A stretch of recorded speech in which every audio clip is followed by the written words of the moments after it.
Vamos lá, mas dá pra... Boa noite. Boa noite, pessoal. Não, dá pra falar, cara, em 10 minutinhos. Tá, Luísa, se tu lembrar que a questão que tu errou aí, já mete no chat pra gente ficar ligado. Isso aí. Tá. Tomara que seja uma minha.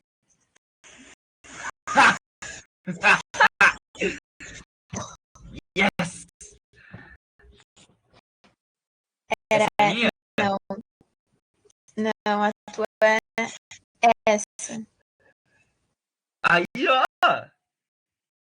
Agora! Cara, como é que tu errou essa questão, mano? A gente falou... Tinha essa questão, inclusive, no slide, né? Da aula que eu e tu demos, Betânia. Tinha essa questão. Sim, eu coloquei essa questão. Ô, Luísa, aí tu me complica, né? Como é que fala a pessoa que tem o mesmo nome do sexo diferente? É homônima? É? Tá, enfim. No tempo da independência do Brasil, circulavam nas classes populares do Recife trovas que faziam alusão à revolta escrava do Haiti. Marinheiros e caiados, todos devem se acabar, porque só pardos e pretos o país hão de habitar. O período da independência no Brasil registra conflitos raciais. Como se depreende... O que tu marcou aí, patroa?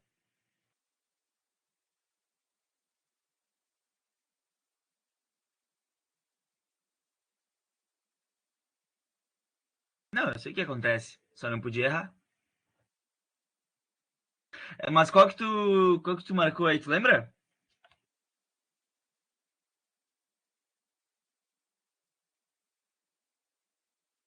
Ah, tá. Tá. Não, essa questão pode ser confusa justamente pelo quê?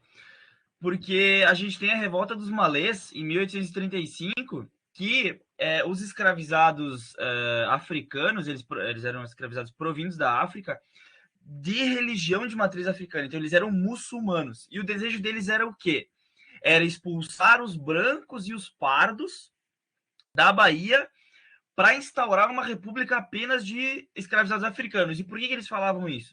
Porque eles consideravam que os crioulos, que eram os negros escravizados nascidos no Brasil, eles estariam mais perto dos brancos do que propriamente dos negros. Então eles queriam recriar, né, queriam, na verdade, criar uma república apenas de pessoas negras.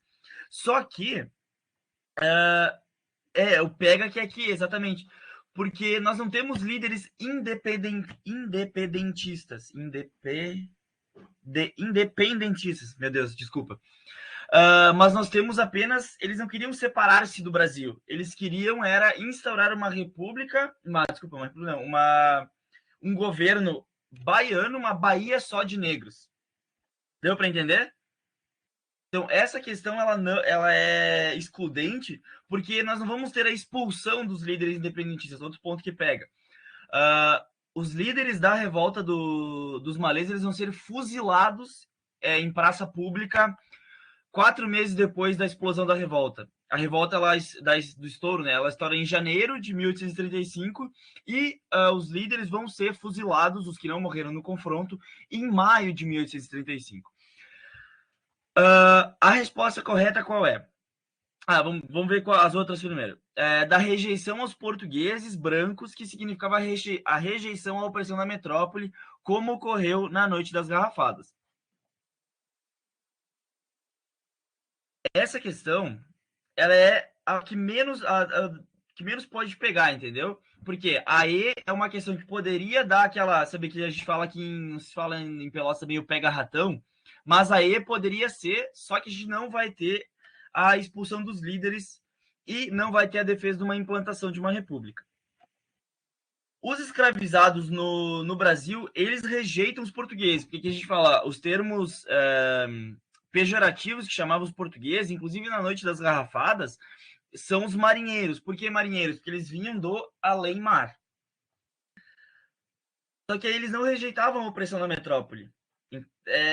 São questões pequenininhas que pegam, que é uma questão muito mais local. Claro que eles eram oprimidos, mas eles não eram oprimidos diretamente pela metrópole. Eles eram oprimidos pelos cafeicultores, pelos senhores de engenho, pelos charqueadores de Pelotas, para trazer mais um contexto que dá para a gente se relacionar de uma forma mais próxima. Aí a gente tem a letra C, do apoio que escravos e negros forros deram à monarquia, com perspectiva de receber sua proteção contra as injustiças do sistema escravista. Essa está completamente errada. A gente não vai ter escravizados e ex-escravizados apoiando a monarquia, porque os ex-escravizados eles estavam no lado em que oprimia. A monarquia estava oprimindo, eles estavam sendo oprimidos. Então, em hipótese alguma, eles vão defender a monarquia. Nós vamos ter uma coisa que também pode ficar na dúvida são como é que eu falo? As práticas de resistência dos escravizados e ex-escravizados, mas aqui principalmente de escravizados, que eles faziam acordos particulares com os senhores de engenho ou os cafeicultores, que poderia, claro, por bom comportamento, por mais trabalho, por exemplo, aqui não, aí, né? Aí em Pelotas nós tínhamos os carneadores, que eram os escravizados que matavam o boi, né? Que carneavam o boi lá na charqueada.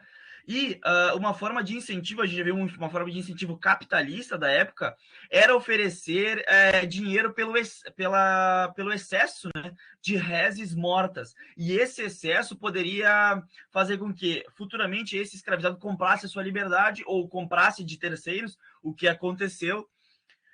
Então a gente não vai ter o apoio à monarquia. Nós vamos ter o quê? As práticas de resistência que mais comum nas fazendas de café e nos engenhos era conseguir dormir fora da senzala ou desde que essas pessoas se casassem, né, esses escravizados se casassem na igreja, o patrão permitia que eles morassem no terreno, mas numa casinha separada, sabe, com a família. Então nós vamos ter práticas de resistência, mas nunca um apoio à monarquia.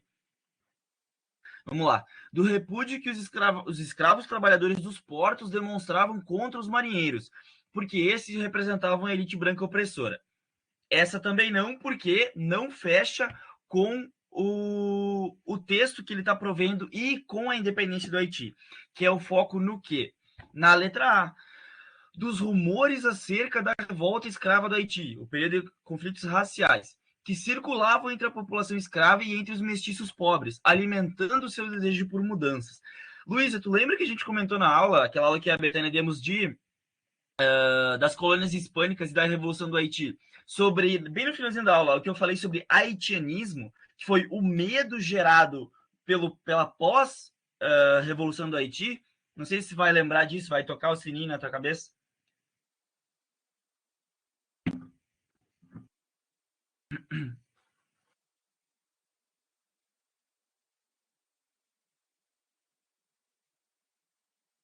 Então agora vamos reforçar para que, numa eventualidade, se cair questões sobre a Revolução do Haiti no Enem, você não vai mais esquecer. O haitianismo é o medo exacerbado que a Revolução do Haiti, por ser a primeira e única revolução escrava de escravizados na América, que vai resultar também numa independência e numa instituição do novo governo, com constituição, no caso, né? Vai ser o que vai trazer esse medo absurdo aos senhores de escravo no Brasil. Isso vai escalar para o quê? Punições mais pesadas, qualquer tipo de pequena insurreição de escravizados vai ser combatido de uma forma mais violenta, os castigos a escravizados vão ser mais pesados e tudo isso vai ser em relação à revolta do Haiti.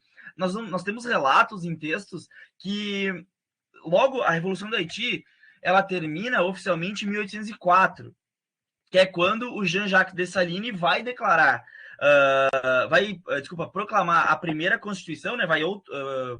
Proclamar a primeira Constituição, e ele vai se autodenominar imperador do Haiti. Aqui, em 1805, 6, 7, nós já teremos alguns relatos de pessoas negras utilizando medalhões com a foto do Jean-Jacques Dessalines, ou com um desenho dele caminhando pelas ruas, como uma forma de mostrar para os senhores que os ideais revolucionários, que para eles ter aquele medo, o medo já era para estar permeando, porque os escravizados não eram seres apenas submissos aos senhores, submissos ao sistema. Eles também tinham o poder de revidar. Então, a correta aqui é a letra A. Ficou alguma dúvida? Consegui te explicar certinho? Fechou?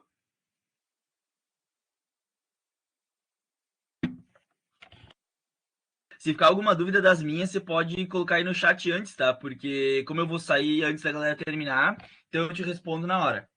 Fechou, Brick? Então, pode passar para a próxima, BT. Que é sobre os astecas, os mexicas. Uau! É essa aí. Questão 32 do Enem 2013. O canto triste dos conquistados. Os últimos dias de Tenochtitlan, nos caminhos jazem dardos quebrados, os cabelos estão espalhados. Destelhadas estão as casas, vermelhas estão as águas, os rios, como se alguém as tivesse tingido. Nos escudos esteve nosso resguardo, mas os escudos não detêm a desolação. O texto é um registro asteca cujo sentido está relacionado a... Luísa, por favor. Rufem os tambores, pessoal. Se eu rufar sozinho não tem graça.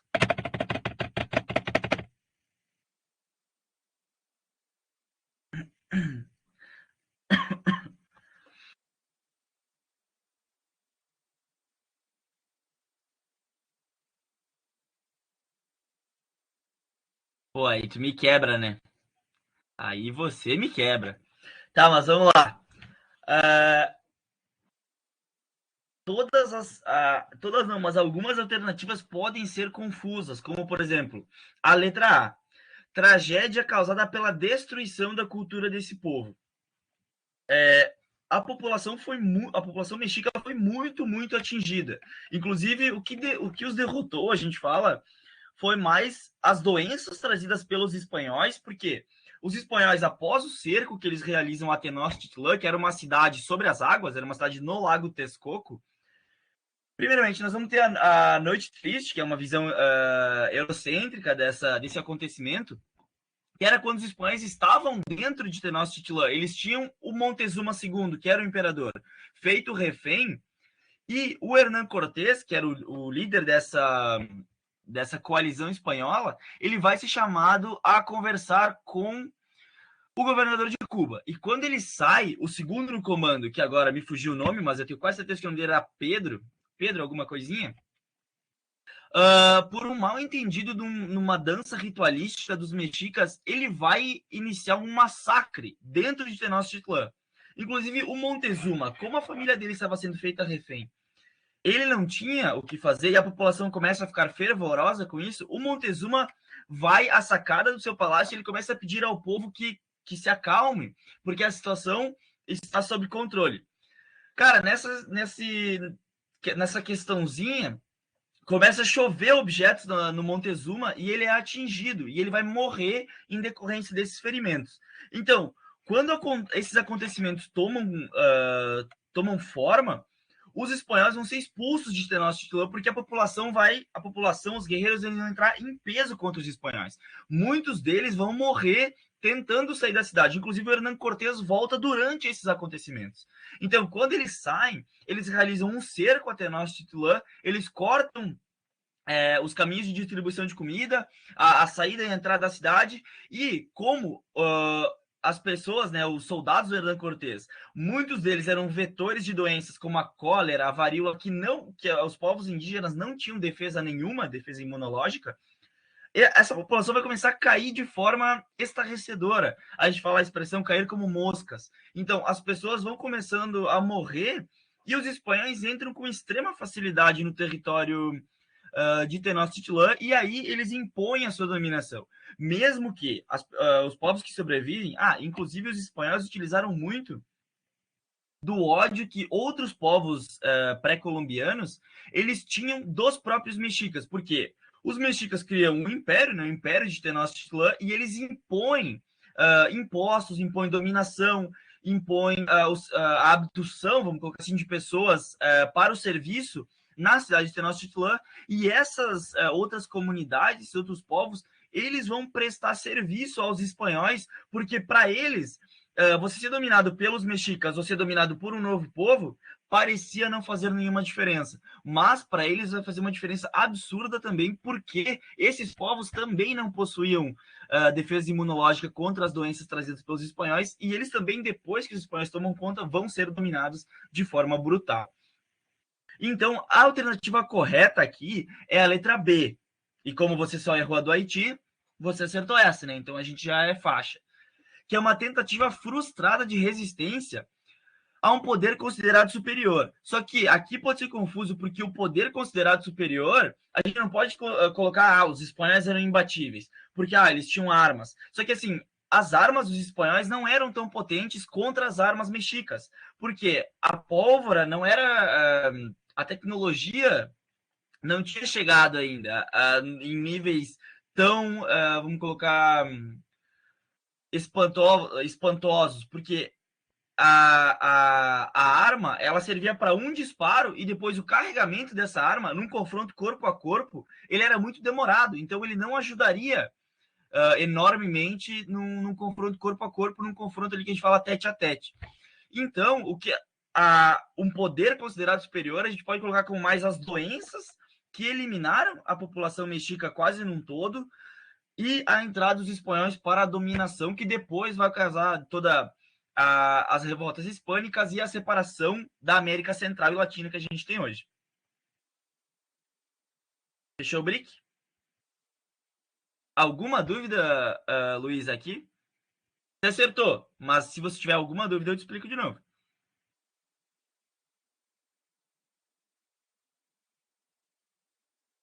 Então, perfeito.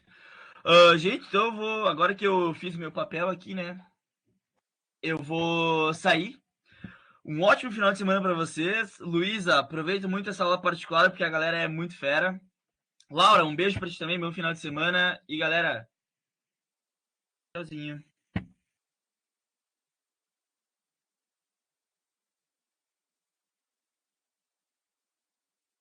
Lucas. O outro Lucas.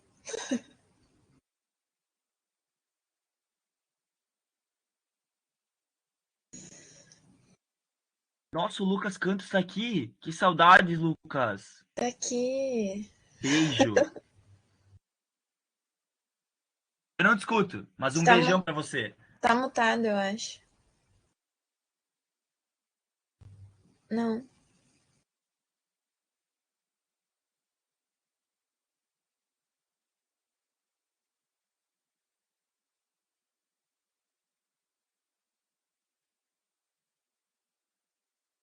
Tá.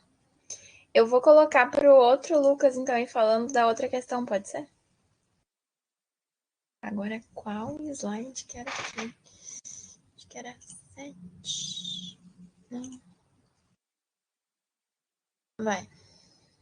Então tá, vamos lá. Questão 31 simulados, tá, Luiz? Bom, nessa imagem, né, o que a gente consegue perceber já? Antes da gente analisar o enunciado, já consigo ver algumas informações. Tenho certeza que tu também viu. O que a gente consegue perceber? A gente consegue perceber um ambiente fabril e alguns trabalhadores operando na frente de uma esteira, né? Então a gente já consigo te afirmar com toda certeza que a gente está falando da Revolução Industrial, tá? O que a gente pretende, né? O que a gente vai fazer após a análise dessa imagem? A gente vai ler o enunciado para saber o que essa questão quer da gente e também para nós analisarmos qual das fases da Revolução Industrial que essa questão está falando, tá? Vamos lá então. Na imagem do início do século XX, identifica-se um modelo produtivo cuja forma de organização fabril baseava-se na... Bom, início do século XX. Então, Luiz, a gente está falando da segunda Revolução Industrial, né? Como eu trabalhei com vocês na segunda-feira, que é aquele período que começa ali no início do século XIX, 1820, 1830, e ele se estende com muita força até mais ou menos 1940, tá? Então, a gente está falando da segunda Revolução Industrial. Guarda essa informação, porque somente a partir dela já dá para tirar várias características, né? Mas agora vamos olhar de novo para essa imagem, porque por ela a gente consegue extrair também outras informações bem importantes. O que a gente consegue ver ali? A gente consegue ver uma grande quantidade de obra, né? Porque tem vários trabalhadores, então a gente consegue perceber outra coisa também que é bem interessante, né? Que vai ser cada funcionário, cada operário, né? trabalhando com a sua determinada função, tá? Com a sua função específica. A gente consegue perceber que eles não estão todos juntos, inclusive essa pessoa aqui bem da ponta, ela está olhando, olha só que interessante, ela está observando o outro trabalhar, porque já está chegando a vez dela, né? Então a gente consegue perceber que esse processo ele vai ser organizado meio coletivamente, embora cada um deles tenha a sua própria função, tá? Então, vamos analisar as alternativas para ver qual é a mais indicada.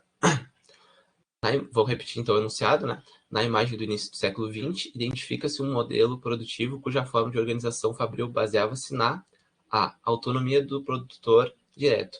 Não. Por que não? Porque nesse período, né, com essas questões, com esse modelo produtivo que é do Taylorismo/Fordismo, nós não vamos ter essa questão da autonomia. A gente nem pode colocar na mesma frase, né, autonomia e primeira revolução industrial ou segunda revolução industrial. Por quê? Porque nós vamos ter um dono do meio de produção, que vai ser esse chefe, né, esse dono da empresa, da indústria, e esse cara, ele vai então contratar os seus operários, tá? Então ele vai contratar os seus operários, inclusive vai pagar muito pouco por isso. Então aí a gente já tem uma outra característica que vai ser a exploração do trabalhador. Quem vai trabalhar muito com isso vai ser o Engels, né, que adotando uma perspectiva bem marxista, ele vai dizer que inclusive em alguns aspectos a qualidade do operário, dos trabalhadores vai até mesmo piorar, porque vai haver uma precarização do trabalho, que esses indivíduos eles vão começar a viver o tempo das máquinas e não mais o tempo dos seres humanos, tá? Isso, eu vou falar sobre ele agora na alternativa depois correta. Uhum.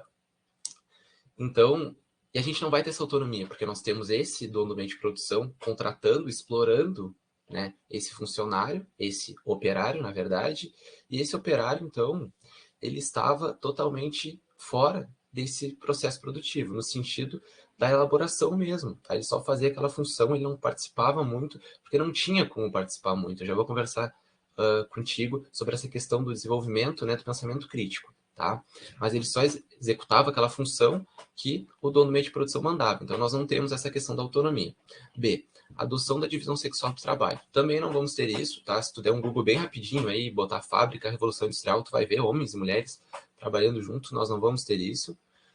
Se a gente fosse falar sobre essa questão da divisão do trabalho, por exemplo, em funções, em atividades, nós poderíamos falar sobre as crianças, tá? Mas não uma divisão sexual. Por que eu falo sobre as crianças? Porque as crianças, sim, elas executavam algumas funções, algumas atividades bem específicas, justamente por serem crianças, por serem menores. Então, as crianças, elas eram muito colocadas, né, para trabalhar, por exemplo, para entrar dentro daquelas grandes máquinas ou para corrigir problemas nas engrenagens. Por quê? Porque os braços delas são menores, as mãos são menores.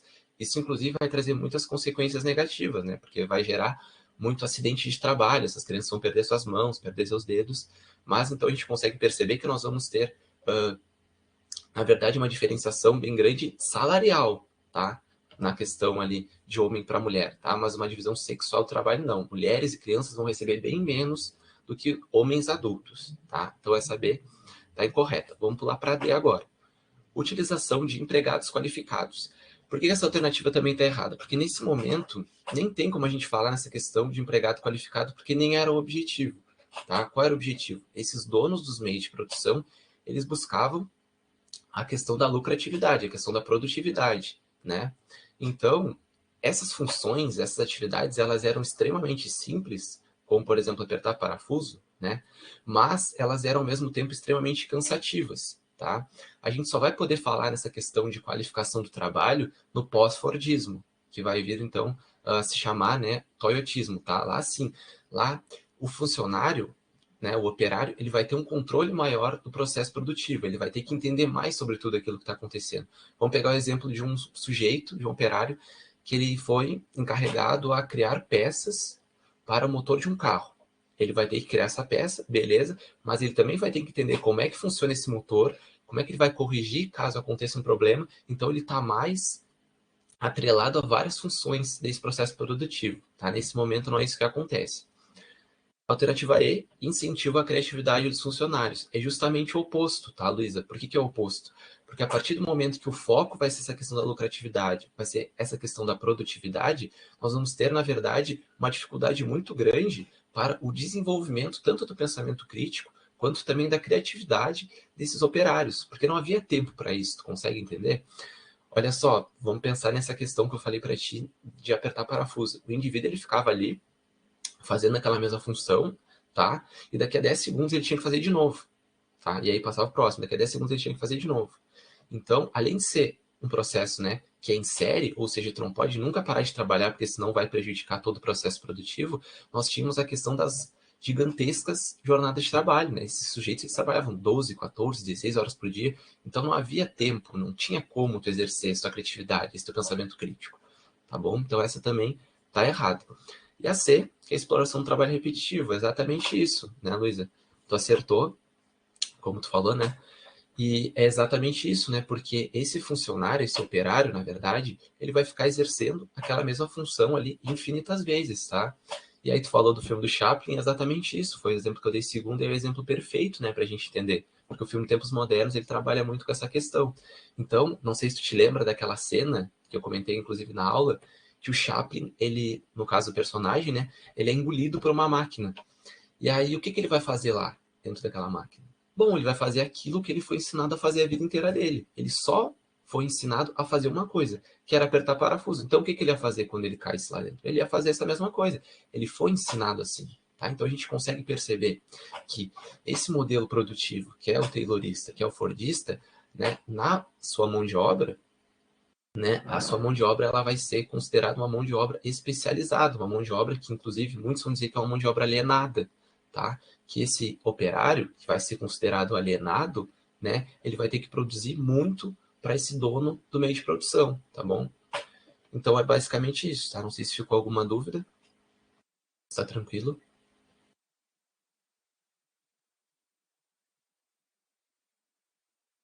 Então, fechou. Essa foi uma questão bem tranquila, né? Eu vi ali que dos 13 de vocês, 11 acertaram, então realmente era bem tranquilo. Tá? Então qualquer dúvida que ficou, pode perguntar. Ei, gente, agora me escuta, então. Beleza. Boa noite, então. Eu fui agraciado pelos meus colegas, Luísa, de falar sobre Idade Média, né? Então, que é um assunto que eles gostam muito, né? Mas sempre que tem uma oportunidade, eles empurram para o outro, né? Mas, né? Enfim, vamos lá. Geralmente, quando a gente vai falar sobre resolução de questões, cada pessoa ela tem a sua particularidade ao resolver uma questão. Tem gente que lê o texto, né? Tem gente que olha as alternativas primeiro, depois vai e vê ali a pergunta, depois vai no texto. Particularmente, dentro de uma prova, né, que nós temos tempo, que a gente não tem muito tempo, na verdade, para fazer a resolução das questões, eu prefiro, né, ler primeiro a pergunta e ir no texto em busca da alternativa. E assim, quando eu chegar nas possíveis alternativas, né, eu já vou estar mais ou menos situado dentro do que eu preciso achar no texto. Porque muitas vezes a gente vai e volta no texto em busca da alternativa, e no Enem, né, assim como em outras provas, em outros vestibulares, a gente não tem tempo. Né? O tempo é o nosso inimigo. Inclusive, eu fui fazer um concurso agora no domingo, e eu estava com medo, assim, de ser um dos 2 últimos. Eu fui em Cachoeirinha fazer o concurso. Então, eu pensei assim, se eu for um dos 2 últimos a fazer a prova, eu vou ter que ficar e esperar o outro. E se o outro me ferra lá e sai 5h30 até eu chegar em Pelotas, é 9 horas da noite. Então, aqui, olha, eu nem li aqui, eu só fui marcando agora, sei de Deus. Fui só aqui nas alternativas, assim, C de Deus, A de amor, e aí eu ia... tem muita C, eu vou botar uma D aqui. Mas não faz isso, né? Não faz isso. Porque, às vezes, a gente tem essas atitudes, assim, mas isso acaba nos prejudicando, tá? Mas vamos lá. O texto ele vai falar sobre a Idade Média, tá? Pela própria datação, tu consegue identificar. Tem, se não me engano, 2 Enems atrás, era até difícil identificar os períodos que estava falando, porque era muito misturado junto com as outras ciências, ciências humanas. Então, pelo menos ele te mostra aqui a datação, o período que ele está falando, para a gente compreender. Então, a pergunta que o texto, que a questão te dá, é o acontecimento descrito vinculado ao fenômeno ocidental, e aí ele te dá algumas alternativas, tá? Mas o texto ele diz o seguinte: A existência em Jerusalém de um hospital voltado para o alojamento e o cuidado dos peregrinos, assim como daqueles entre eles que estavam cansados ou doentes, fortaleceu o elo entre a obra da assistência e da caridade e a Terra Santa, ao fazer, no ano de 1113, do Hospital de Jerusalém, um estabelecimento central da ordem. Pascoal II estimulava a filiação dos hospitalários do Ocidente a ele, sobretudo daqueles que estavam ligados à peregrinação à Terra Santa ou em outro lugar. A militarização do Hospital de Jerusalém não diminuiu a vocação caritativa primitiva, mas a fortaleceu. Então, o texto, a pergunta que ela faz é o que esse texto ele está falando? Qual é a lógica desse texto? Muitas vezes, quando a gente vai fazer uma prova, o texto ele te dá indícios de uma possível resposta, mas 50%, ou até bem mais, talvez uns 80%, ou 70%, não sei, sou ruim de porcentagem, mas ele te exige que tu tenha um conhecimento, né? Então, por isso que nós estamos aqui, temos as aulas na segunda-feira de História, né? Te exige um conhecimento. Mas muitas vezes, você olhando para o texto, você, mesmo que você não saiba o conteúdo, ou que não lembre o conteúdo, uma noção, pelo menos, dá para ter, né? As alternativas primeiro, o surgimento do monasticismo guerreiro, ocasionado pelas cruzadas. Letra B, descentralização do poder eclesiástico produzido pelo feudalismo. Letra C, alastramento da peste bubônica provocada pela expansão comercial. Letra D, a afirmação da fraternidade mendicante estimulada pela reforma espiritual. Ou letra E, criação das faculdades de medicina promovidas pelo renascimento urbano. Luiz, eu não sei que alternativa tu colocou, né? Se tu puder dar uma pisada para letra A, beleza. O que acontece? O texto, ele nos dá, na verdade, indícios da alternativa correta, tá? Porque ele primeiro está falando ali sobre um período muito importante que a gente compreende dentro da história da Idade Média, que é um período de guerra ali, um período de expansão, né? De expansão do cristianismo. O cristianismo, ele queria expandir os seus horizontes, ir em busca de novas terras, tá? E a partir dessa estratégia desse projeto de expansão do cristianismo, né? Vai levar a Igreja Católica a um processo da militarização da própria instituição dela, tá? Então, esse processo de militarização está vinculado ao texto que a gente está falando. Ele, na verdade, ele nos dá apenas uma alternativa correta. Todas as outras estão erradas, tá? Como tu colocou, né, é a letra A, e ela está correta, tá? Porque o que acontece? A Igreja Católica, por conta dessa expansão, desse projeto de expansão do cristianismo, ela vai trazer esse processo de militarização, e as cruzadas, que eram expedições militares que tinham um dos principais objetivos, que era retomar a Terra Santa, elas vão promover, dentro desse contexto geral, esse monasticismo guerreiro, né? E aí isso pode...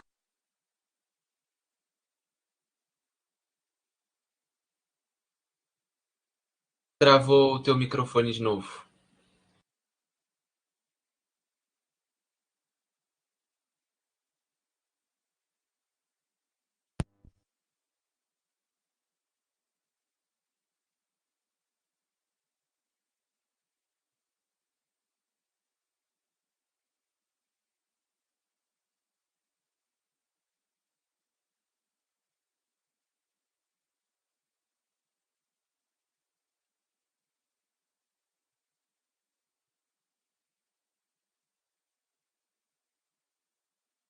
Depois que o Lucas falar, eu passo pra ti, Maria. Ela tá ansiosíssima lá, eu acho, pra falar. Não vou tirar tempo de ninguém hoje. Que milagre, né, Luísa? Fala, Luísa, fala se não é verdade aqui agora, que ela rouba o tempo de todo mundo, de todos os professores. Fala sem puxar o saco, tá? Verdade apenas. Bem feito, viu, Betânia? Viu? Ah, isso aí. Vocês perderam muito do que eu falei, ou eu mutei antes? Não, deu para ver a questão, tá? Então, assim, a própria questão, ela te dá indícios dessas questões. Primeiro que ela não fala sobre essa parte, né, do feudalismo, ela não está falando sobre feudalismo, não está falando sobre essa questão do poder eclesiástico, ela está falando sobre militarização, tá, desse hospital, dessa questão das cruzadas, né, que foi fruto dessa expansão do cristianismo. Então, não está falando sobre peste bubônica, tá, porque senão, pelo menos ela faria uma menção a isso, a esse acontecimento, muito menos ali a letra D, né, a afirmação da fraternidade mendicante, falada pela Reforma Espiritual. Eu anotei aqui, dos colegas que fizeram, dos alunos que fizeram o simulado, 6 acertaram, né, e a Luísa se incluindo nisso, né, 6 alunos acertaram. A gente teve aí, talvez 60% das pessoas que fizeram acertaram essa questão. Tá? Não era uma questão difícil, por isso que eu sempre digo, muitas vezes o texto ele te dá a resposta, e basta a gente ler o texto com a pergunta que a gente quer fazer a ele, né? Então ele estava ali nos mostrando, né? E era só a gente chegar ali e pressionar ele que ele dá a resposta. Tá? Claro, no Enem a gente não tem esse tempo todo para fazer isso, né? Mas pelo menos a gente... Deixa eu ver aqui, vai ser uma mensagem. Tá. Pode colocar a questão aí, Betânia. Rapidão, então. A outra questão, ela vai falar um pouquinho sobre a colonização da América Portuguesa, tá, Luísa? Eu não sei que alternativa tu colocou, mas bem rapidinho aqui. O primeiro texto, ele vai falando ali sobre... Só vou ler para a gente entender o contexto, rapidinho, tá? Depois que em outra coisa nessa parte, me não posso vingar do demônio, de moestro da parte da cruz de Cristo Jesus. A todos que estão... a todos que este lugar lerem, que deem a essa terra o nome que com tanta solenidade lhe foi posto, sob pena de a mesma cruz que há de ser mostrada no dia final, os de acusar de mais devotos do pau-brasil que dela. Então, está falando aqui, essa também é algo bem fácil, essa questão, tá? Porque o texto ele te dá indícios, tá?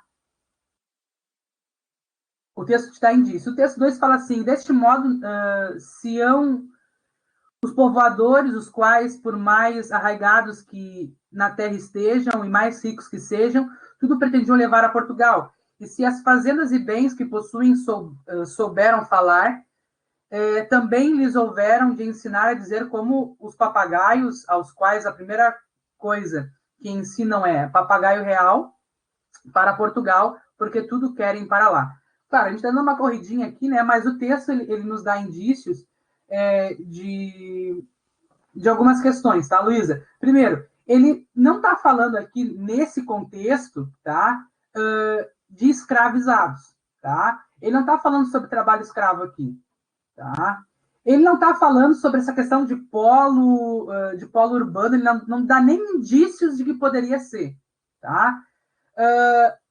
Talvez a questão que alguns, eu não lembro agora, não quero tomar muito tempo, mas não lembro agora quais outras questões os colegas colocaram, mas muitos de vocês acertaram, tá? Quase 90%, 80% das pessoas acertaram essa questão. Que ela está falando aqui sobre essa expropriação das riquezas naturais, que é a letra E, tá? Porque o que acontece? O texto mesmo, ele já diz, né? Naquela parte ele vai falar mais devotos do pau-brasil do que dela, né? Então, essa questão dessa expropriação das riquezas, ela acaba não sendo também só uma preocupação da época, mas o texto ele faz essa reflexão. Então, ele vai trazer indícios, ele vai trazer fragmentos dentro dele sobre essa questão da expropriação de riquezas locais. Tá? Eu dei uma corrida aqui, talvez até, né, mas eu acho que deu para, pelo menos, ter uma noção do que é a questão, tá? Para os outros conseguirem falar, porque a gente só tinha 10 minutos, tá? Beleza? Desculpa aí por falar demais, gente. Oi, agora é comigo. Vou falar rapidinho também. Então, Luísa, tu te lembra qual a resposta que tu colocou nessa daqui?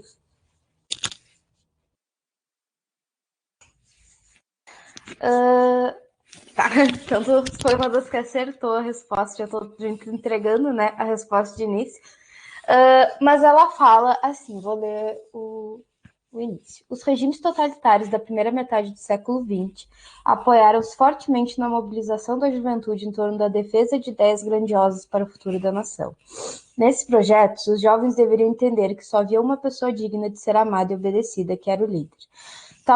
Tais movimentos sociais juvenis contribuíram para a implementação do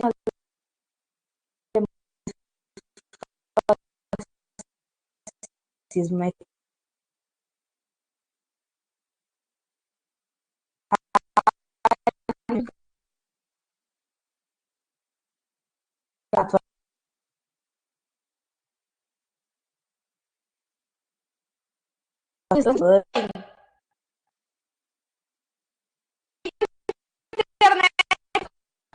que eu acho que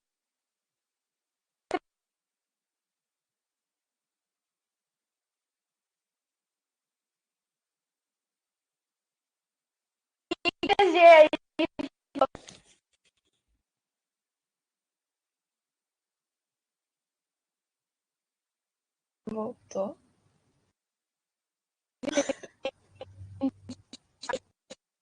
Não, é total, eu acho que a internet aqui para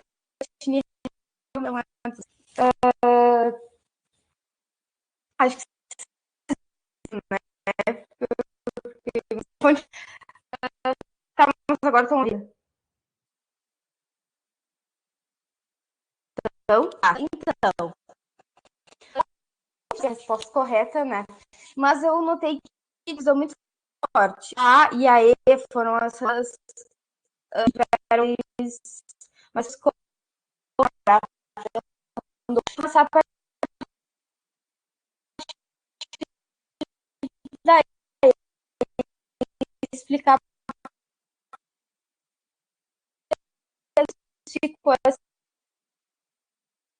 listas e esses comícios eles realmente aconteciam. Só que esses comícios, esses métodos não aconteciam por parte da juventude. Então não foi uma característica da juventude, era por parte do governo. Então talvez aí que tenha ficado essa dúvida que muita gente colocou na letra E. Letra D. Pelo diálogo, ao organizar debates que opunham jovens idealistas e velhas lideranças conservadoras. Bom, aqui essa palavra debate já era uma palavra totalmente fora do dicionário desses regimes totalitários. A gente pode usar uma ideia do fascismo, né? Que os socialistas da época que se opunham a esse fascismo, muitos foram assassinados, por exemplo, né? Aconteciam prisões, aconteciam diversos casos.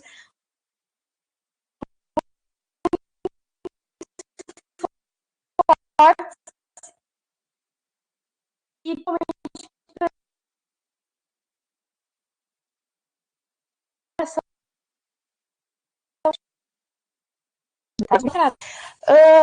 a letra C, pela promoção dos jovens, exemplos aqui. Essa aqui pode ser entendida de uma forma como de saudável. Os jovens como exemplo de nada. O único exemplo a seguir não existiria outro exemplo. Então, por exemplo, vamos falar da era Vargas, considerada fascista. Muito mais um governo ditatorial.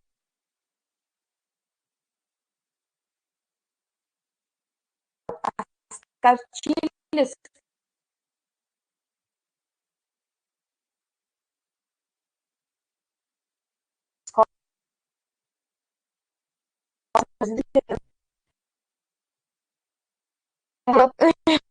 até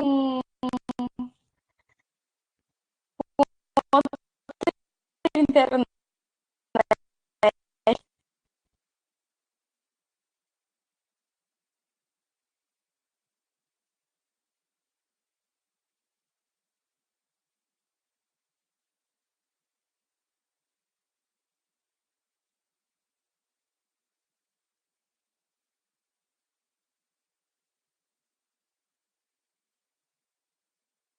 Maria.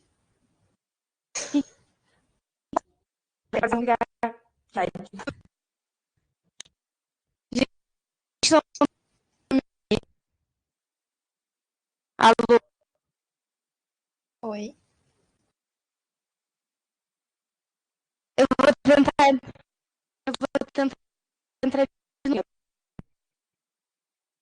Tá.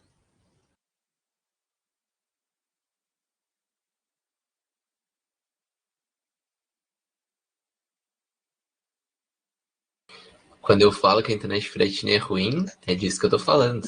Eu lembro bem direitinho da minha seleção pro desafio, falando pra vocês, pro Lucas, pra Betânia, pra Laís, lembra? Eu falando, se cair a internet, porém é minha. É isso aí.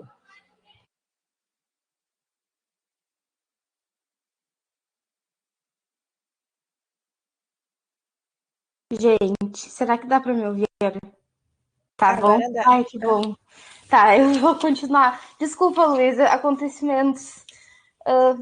Fiquei bem nervosa agora, mas vamos se achar. Eu nem me lembro qual que eu tava, acho que era na C, né? Pela promoção de um modo de vida saudável, que mostrava os jovens como exemplo a seguir. Como eu já falei, não, poderia ter promoções, mas não seriam os jovens que seriam exemplo naquele momento. Esses regimes totalitários, eles têm sempre a figura do líder como um movimento central, então ele sempre vai ser o exemplo de todos os acontecimentos. B, pelas propostas de conscientização da população acerca dos seus direitos como cidadãos. Gente, isso não acontecia porque não havia diálogo, né? E essas juventudes, elas realmente não teriam discussões ali. Então, não teria essa discussão dos seus direitos, porque os seus direitos muitas vezes seriam negados a eles. Então, a gente pode ter um exemplo, por exemplo, dos momentos dessas milícias que eles falam ali, milícias jovens. Um exemplo é a juventude fascista da Itália, que existia, e o outro exemplo era a juventude hitlerista da Alemanha. Essas juventudes, elas não eram voluntárias, elas eram obrigatórias. Então, assim, esses jovens, eles eram obrigados a entrar, e eles utilizavam, então, o que diz ali pela resposta A, pelo sectarismo, pela forma violenta e radical com que enfrentavam os opositores ao regime. A gente teve exemplos realmente socialistas na Itália. Um deles que a gente pode falar é o Giacomo Matteotti, que foi um opositor ao fascismo e ele foi assassinado um tempo depois. Uma dessas milícias jovens também que a gente pode falar eram os Camisas Negras na Itália, que foi uma milícia montada pelo próprio Mussolini. Então, realmente, essas formas de governos totalitários, eles têm como uma característica a violência total e a repressão a todo mundo que se opõe contra. Então, a partir do momento que tu lê ali principalmente quando a gente lê ali que só havia uma pessoa digna de ser amada e obedecida, que era o líder, e que eles utilizavam isso para implantar esses movimentos totalitários, a gente já entende que realmente a violência é uma dessas características e que realmente não poderia ser pelo diálogo ou por exemplo de outras pessoas.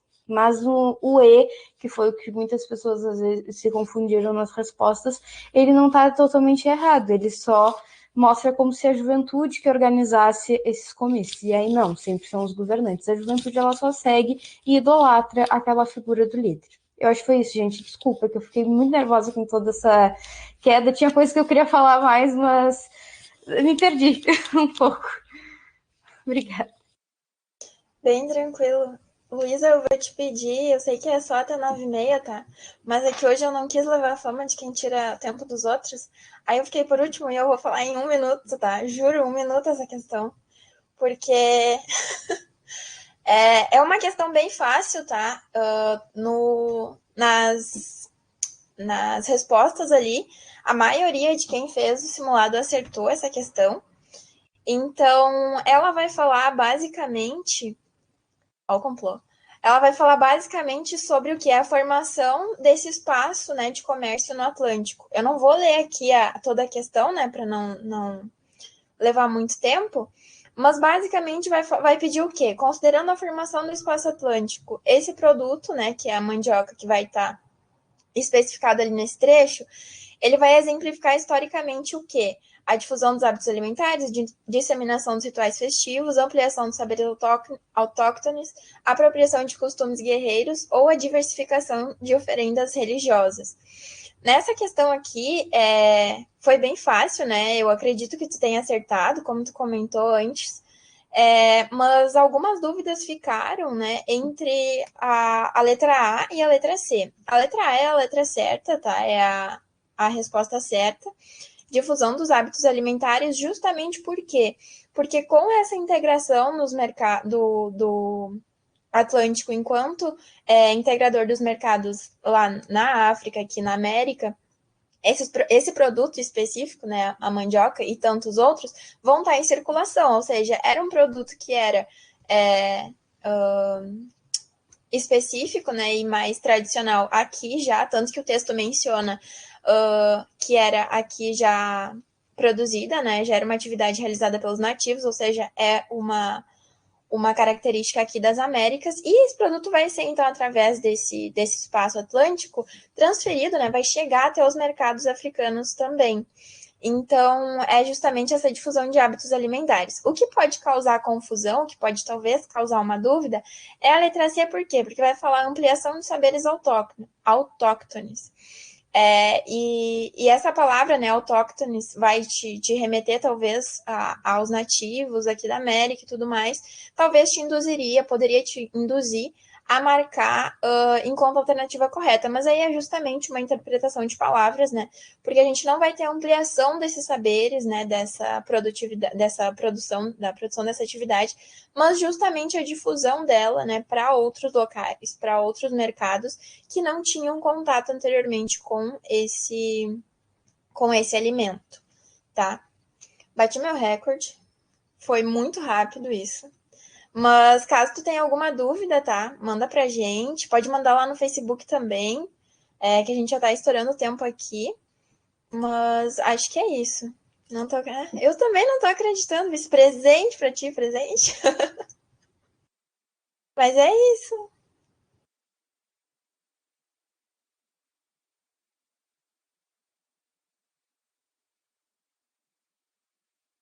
Foram todas. Aí, ó. Tinha que pagar o lanche do sextou pra todo mundo, isso, né? Não ia rolar.